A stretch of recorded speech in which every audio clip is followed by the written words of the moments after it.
I hope everyone can hear me.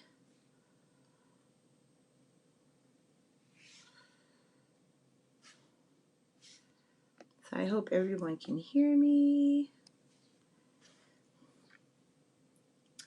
So today we are going to talk about onomatopoeias. So that name might sound a little weird, but it's an onomatopoeia. And I'm just going to wait a little bit because I'm on a little early. It's 6:59.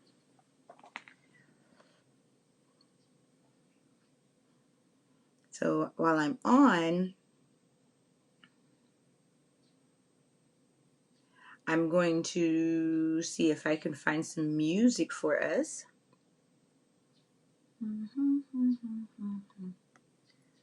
Let's see what we have here. Top music.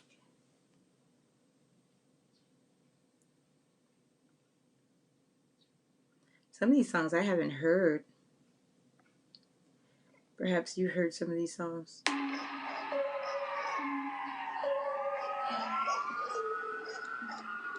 Have you heard this song?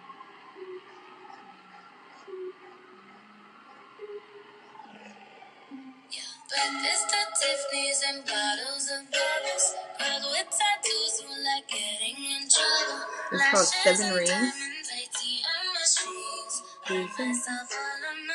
It makes me think of Christmas for some reason. So, hello, you and me. It's just you and me. So today we are going to practice onomatopoeias. So hopefully you can hear me. I was trying to see if anybody else was going to join us before we get started. We're going to go ahead and start here in a few more seconds. Just a few more seconds. Have you heard this song before? It's called Seven Rings. It's by Ariana Grande. Ariana. Oops, her last name. Grande. Ariana Grande. Okay, we're going to go ahead and get started here. Hello, Lucy. Stephen Lee. All right, so we're going to go ahead and get started with these onomatopoeias. So it's a long word. It looks weird because it looks like, especially at the end, like those words, those letters don't really go together. But it's an onomatopoeia. So onomatopoeias, if you guys like any type of action movie, like any type of action movie or scary movie, they use a lot of onomatopoeias. So, do any of you watch Netflix? Netflix is an app where they have tons of movies on there. Hi, Martin. Tons of movies are on Netflix. And if you've ever watched any movie that has like the subtitles, hi, Alfred. Any movie that has subtitles, when something happens that doesn't really, like, it's not someone saying anything, but say somebody's walking through a door, especially those scary movies, when they open the door, you know the door always makes a sound, right? The door goes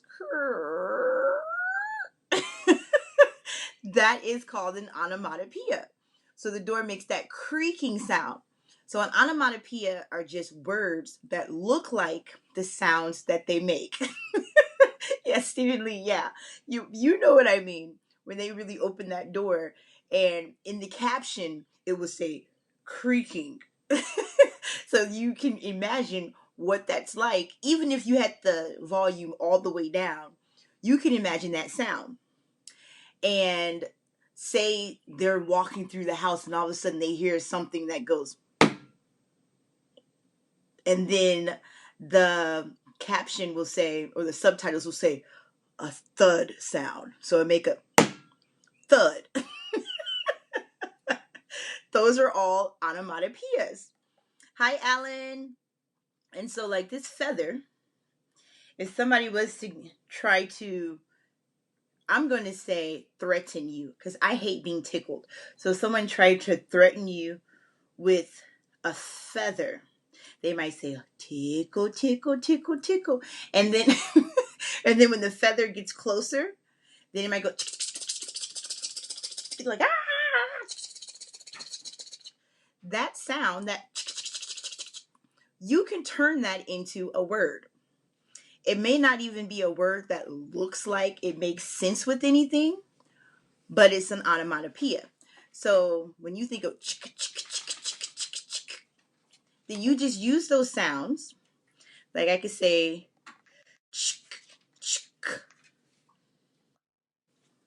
I just made that up. But when you look at it, then you're like, what? What is that? Oh, it's just an onomatopoeia. So it doesn't have to have like an actual dictionary meaning, but it's a word that you created to represent a sound that it made. So you can even come up with your own onomatopoeias, like with laughing, ha ha ha ha ha ha. Or if you've ever heard, I'm gonna type it for you. Now, if you're just reading it, blah ha ha ha. Hi, submarine. But then, and then I missed Alan and Monica. Hello, hello. But then think of it this way.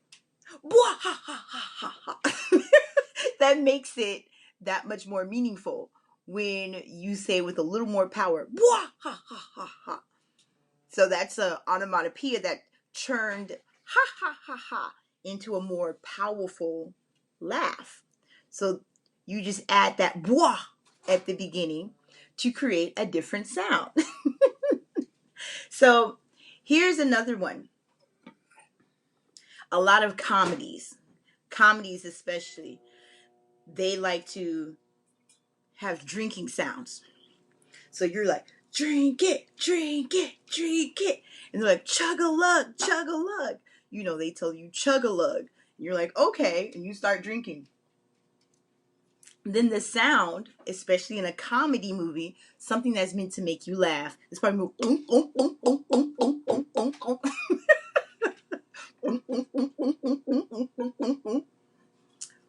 those are onomatopoeias. So let's think. Think of different onomatopoeias that you can create based off of different images. So I'm going to show you some images here. And let's see if we can come up with some interesting onomatopoeias based off of what we see. All right.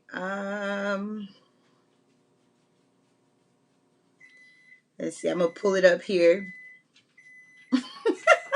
Here are some images here. So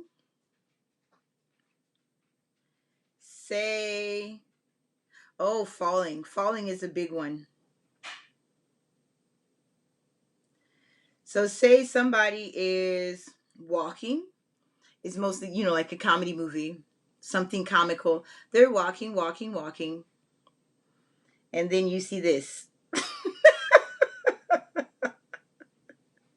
So what onomatopoeia would you use for that? If you saw this and you had to caption that, how would you caption that with an onomatopoeia? Does anybody want to try? Any bold ones want to try and give it like a little caption name? So you might go, I'm gonna see if I can do one.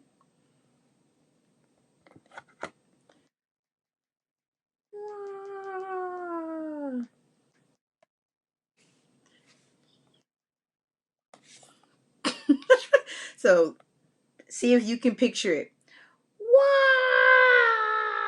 Donk. So you can have a lot of fun with onomatopoeias. So tell me, any of you prefer, well, which one do you prefer? Do you prefer scary movies or do you prefer comedies? Or maybe you like both, but which one do you like the most? Scary movies or comedies? So, anything that is comical is something that will make you laugh. And scary movies are those movies that I watch in chick vision. So, this is, if you don't know what chick vision is, when you're like covering up because you don't want to see it all, that's like chick vision. Oh no. So, which one would you prefer? Scary movies or comedies? For me personally, I prefer comedies. I prefer comedies. If I watch a scary movie, then I have to watch something funny right after it so I don't have a nightmare or something because my mind will make me keep thinking about it and thinking about it, and I could have like bad dreams. But think about in a movie. I have my hoodie on today. So I wore my hoodie today. So, with my hoodie on, if somebody had a hoodie on and they're trying to be low profile, a little sneaky, right? And so, especially in comedies, if they were to make sounds when they're sneaking around, like, mm, mm, mm, mm. So, how would you put that into words when they're sneaking? Dun, dun, dun, dun, dun. Shh, shh, shh. Mm? Comedy and terror, Monica? Ooh, so you like both of them. See, if I'm gonna watch a scary movie, I think I'm more thriller. Maybe more thriller, but the terror ones, you're like, the ones where it make you just kind of feel like you're about to jump out of your skin or your heart's about to bust out of your chest. I think that'll be too much for me. You like comedy and terror. Okay, you're bold. Bold, bold. But when I was sneaking, hmm, hmm, hmm, hmm, hmm, so then I could put that into words based off of the sounds that you hear. So we know our letter sounds. You just link those letter sounds together and you can create your own words. So, sometimes we go doo-doo, doo-doo, doo-doo. So ba-doo, ba-doo, or da-doo, da-doo. However you wanted to start that. So say I said da, da-doo, da-doo. I'm going to type it here.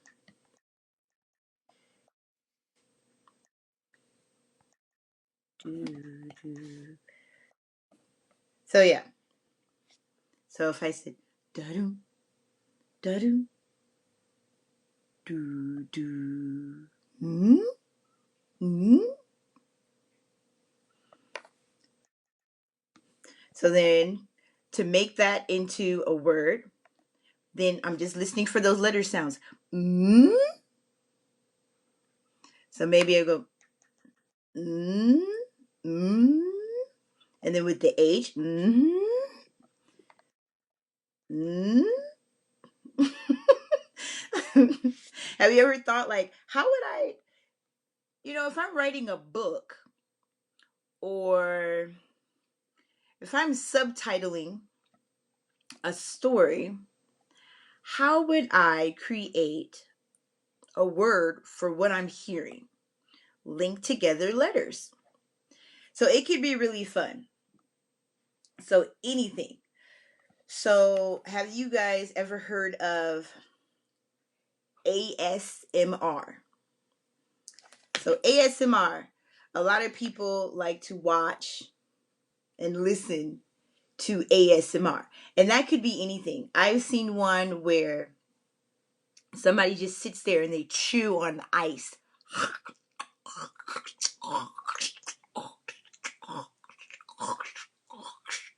So, what would that look like in words? You just get those sounds that you hear and you link them together, and it gives this, it kind of makes it a little more concrete. So, for me, I love to watch movies with subtitles. So, whatever I'm watching, and then when I see those words, then it makes the emotion that I'm getting from it that much stronger for me. So it like double reinforces the experience of the movie. So if somebody's crunching on something like, and that's all it is. It's just a bunch of sounds, and then they're crinkle, crinkling. I've been eating Skittles. And then you wanted to create sounds for that. How would I turn that into a sound? Now, the reason that this is so important to me is because I actually write books. So, as a children's book author, when I'm writing these books, then it's important for me to be able to encourage and allow the reader to really visualize what I'm trying to relay, so they can see it in their minds and play it like a movie and have it so detailed with so many adjectives and onomatopoeias that it's almost like it's happening right before their eyes and it's unfolding as they read the story. So, are any of you writers? Do any of you enjoy writing?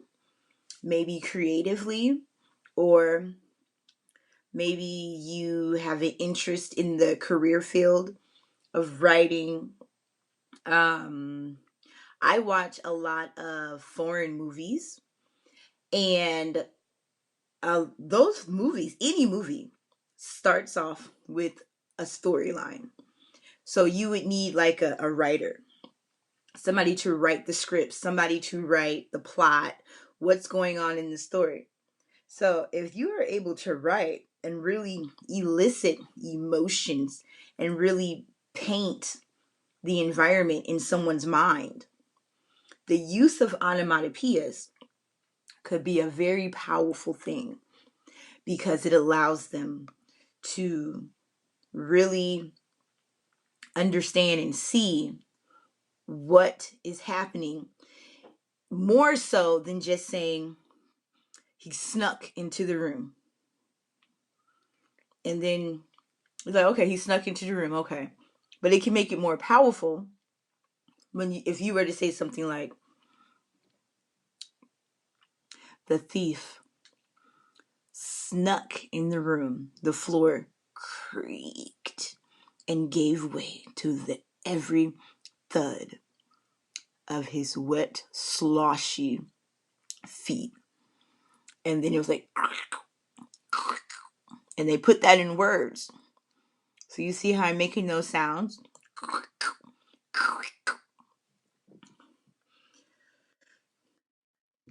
Let's see if I was to put that in a word.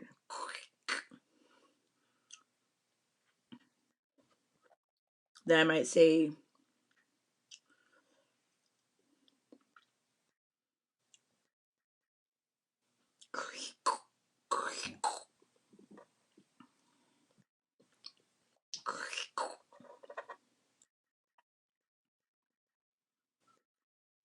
and a lot of times what they would do is they would put it in italics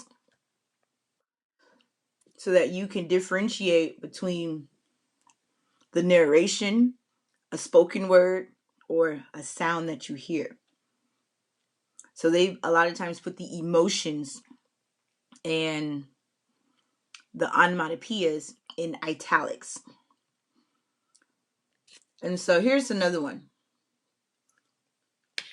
So I have pulled up, let me find my, no questions or anything. I see no one has any questions.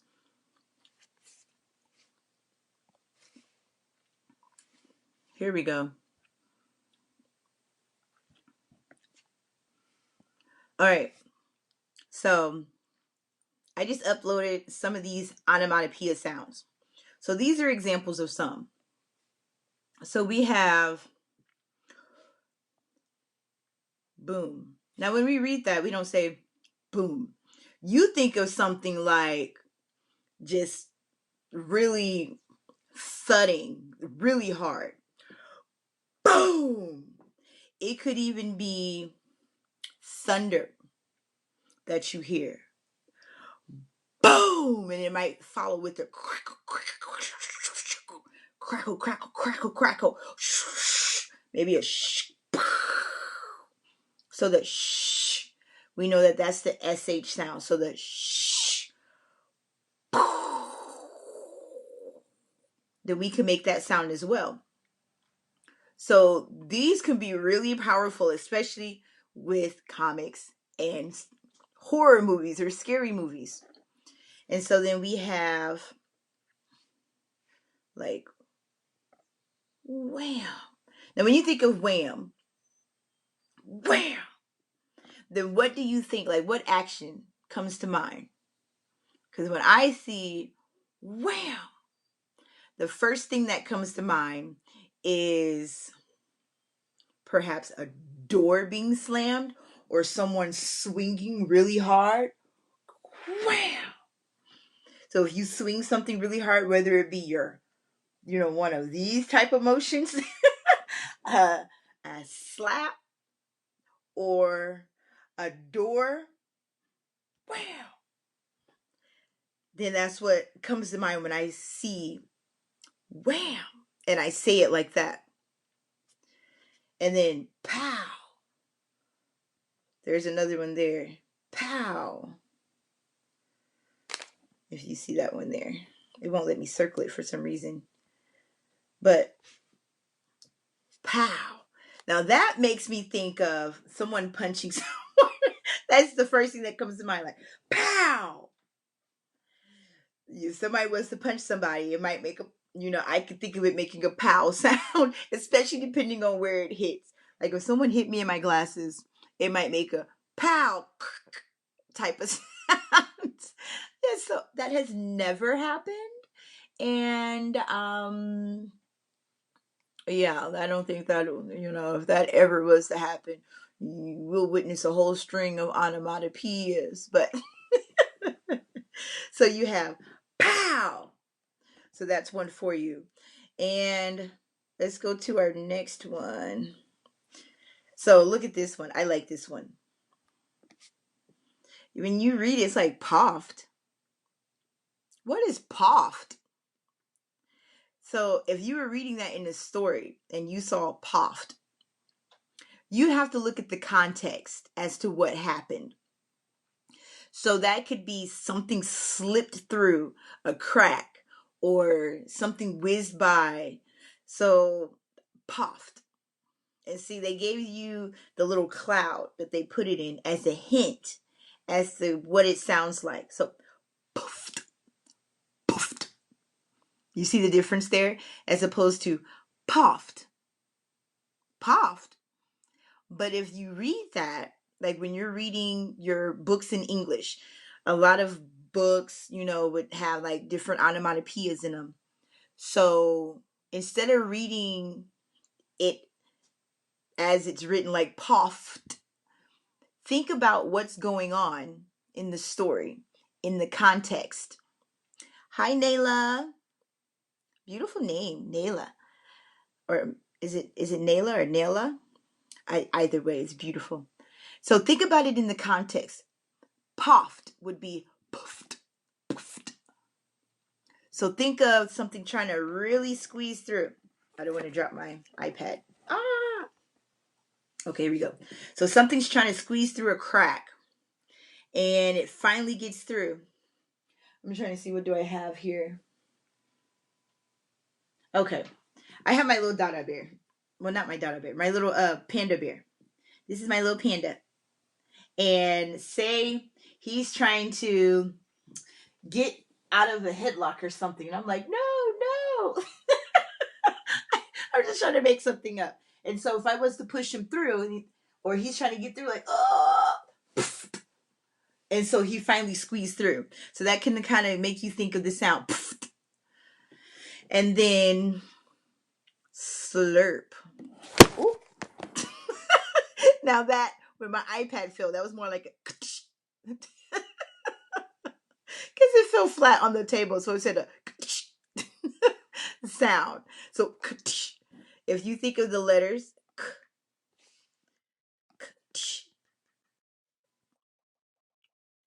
so it might say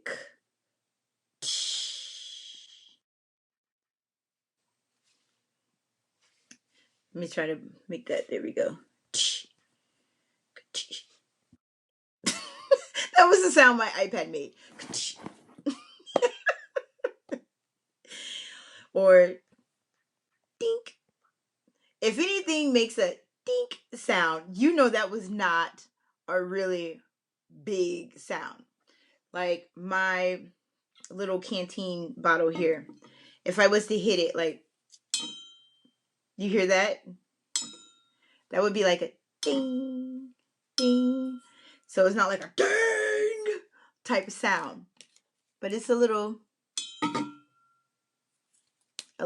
high pitched, but a softer sound. So it might say ding, dink type of sound. So keep that in mind when you're reading these stories in text. So when you're reading it and you say, her tooth hit her water bottle, ding. Or he's trying to get through, like, oh, and so he finally squeezed. Or dink. If anything makes a dink sound, you know that was not a really big sound. Like my little canteen bottle here. If I was to hit it, like, you hear that? That would be like a ding, ding. So it's not like a ding type of sound, but it's a little high pitched, but a softer sound. So it might say ding, dink type of sound. So keep that in mind when you're reading these stories in text. So when you're reading it and you say, her tooth hit her water bottle, ding. It'll be more powerful if you said it like it was a sound as opposed to just saying it like it's a word. So now you know the difference. Her tooth hit the water bottle, ding. Or her tooth hit the water bottle, ding, ding. So when you change it to make it sound like a sound and not just a word that is read, it gives more power to its purpose and its meaning. So if I was to say, the gun rang out in the atmosphere, bang. Now, if somebody was reading that to me, or if I was really trying to envision this, I know that a gun is not going to go bang. You know, the gun's going to go bang, bang, bang. Kind of like that. Or depending on how big it is, ka-doom, ka-doom.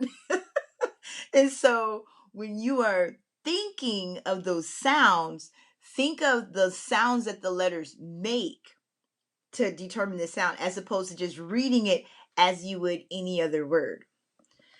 So like zoink, right here. Zoink. So you make a zoink. Like if you say it really fast, zoink, then it gives it a little more power to what it is used for. Zoink. Okay, let's see. I think I have another one here. Yes. Chick clack, chick clack. So like if something falls, like chick clack, chick. It's especially when something falls and it makes more than one sound.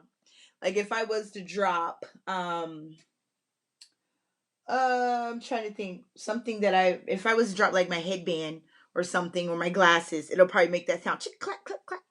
Like, oh man. And then this one looks interesting. If you've never seen this one before, you're probably like, what in the world? How would I say this word? I have never seen that before. Onomatopoeias. So it looks like it's aug, aug. What's a aug? But think of it as a sound. Aug. So when you think of it as a sound, I would like to add an A on the end. So if you add an A on the end, so it turns into auga. Have you ever heard like some type of a loud horn type sound? Like auga. It kind of seems like at the end it goes ga, ga, or aug, aug. So think of it as that sound instead of aug or aug. It's the sound aug. They just put those letter sounds together to represent a noise. So hopefully this will make reading, especially when you guys are reading those books in English and they have different onomatopoeias because they're trying to draw you into the story. This will make it a little more meaningful for you and less confusing based off of the context of the story. So based off of the context of the story and you are reading that and you see those words, you can kind of imagine what sound would it make if I was to drop this feather. So let's see what sound it makes. That was probably too light for you to hear. So it made like a sound because of the stem of the feather. It maybe in the air it was like, and then at the end it had that sound. And you can make that with the letter sounds. So the T, so we know, okay, T, C, K. Now, alone, without any context or these fancy illustrations around it to make it look like an actual sound that is going on. If you saw it alone and somebody just said,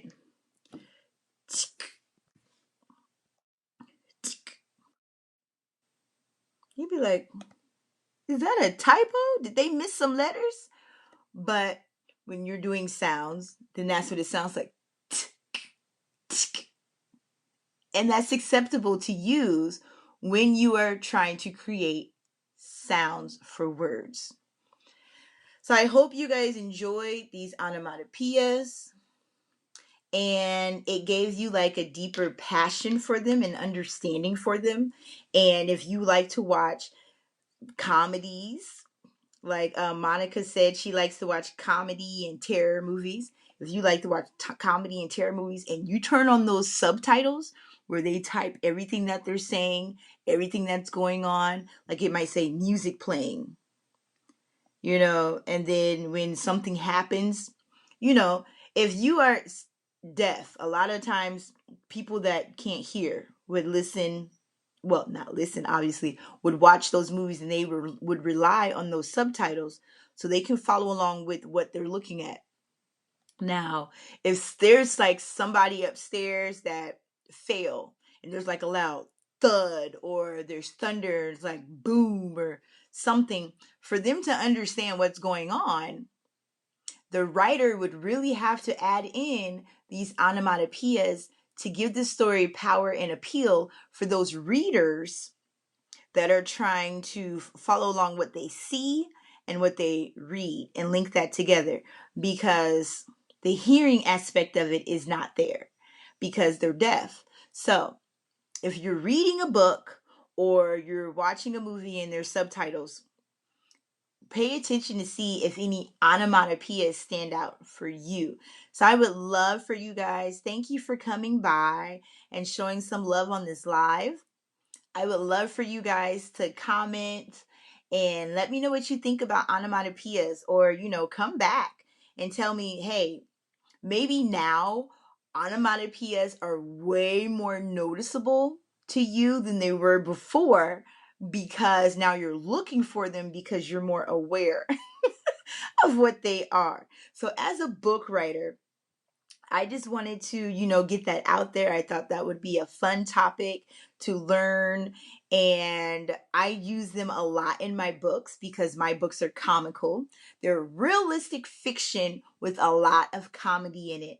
And so I do use onomatopoeias for my readers so that they can kind of link all those together. So I thank you guys for coming by and enjoy those onomatopoeias. And as a matter of fact, make many of them today.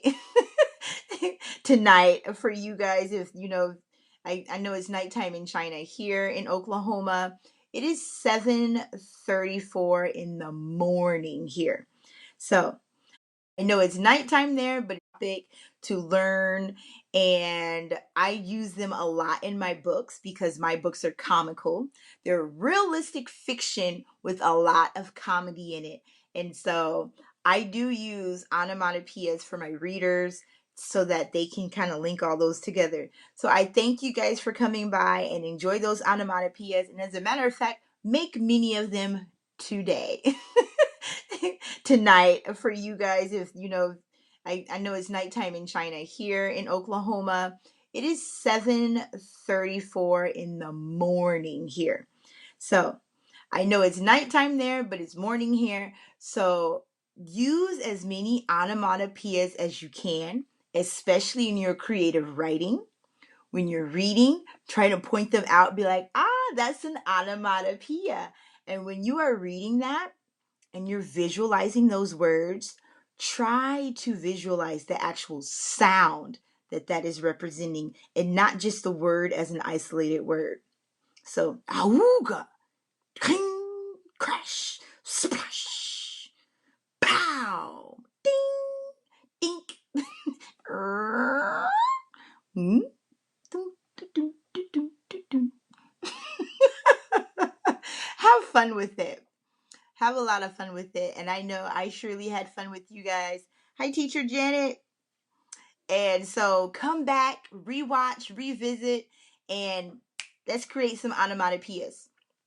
So until next time, TTFN, that means Tata. If you guys don't know, TTFN is Ta for now.